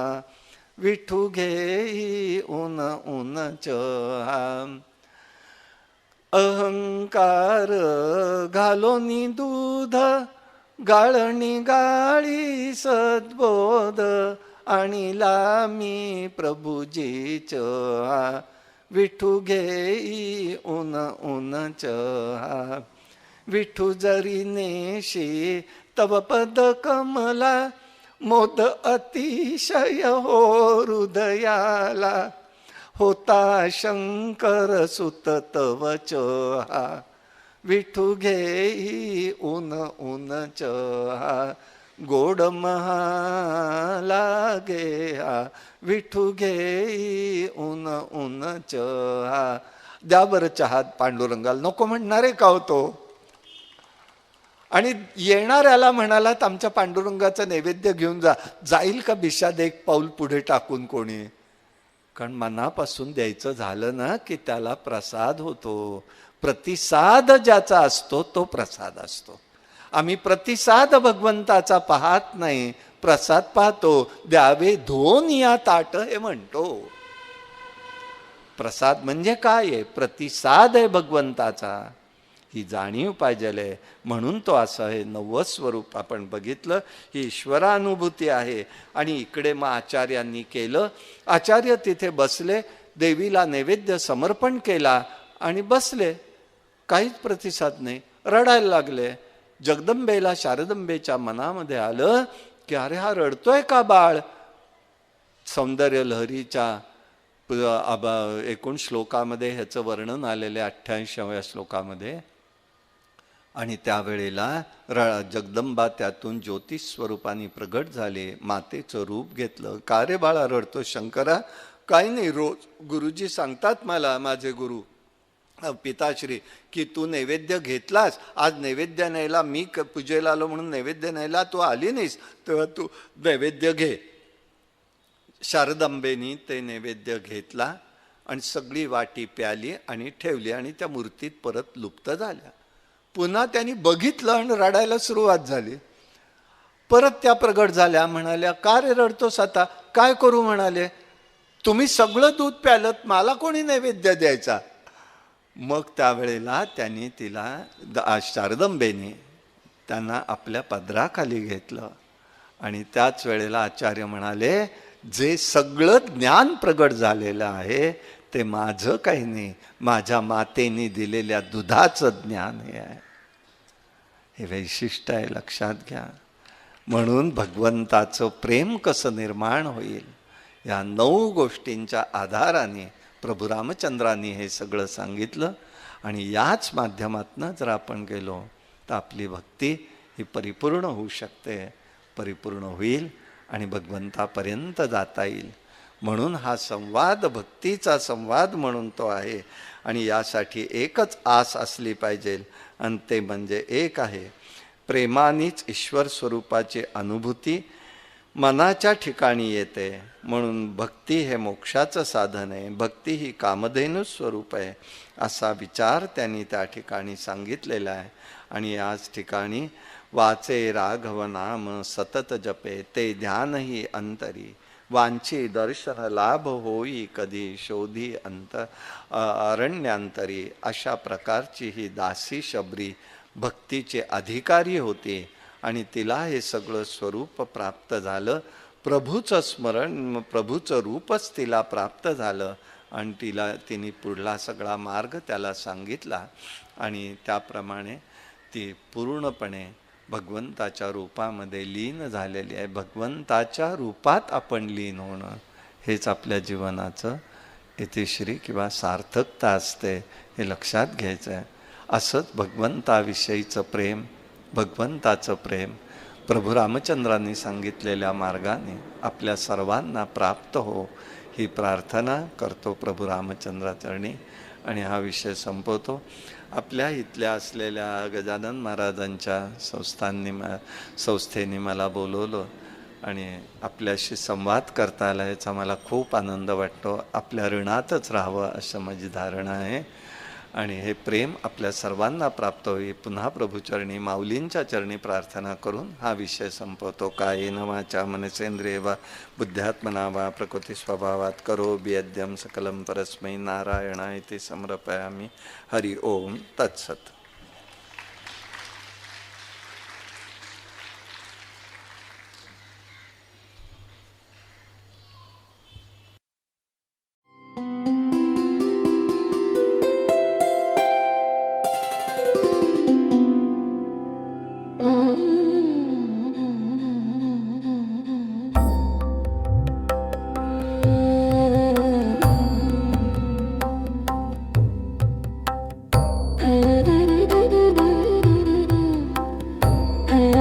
Thank you.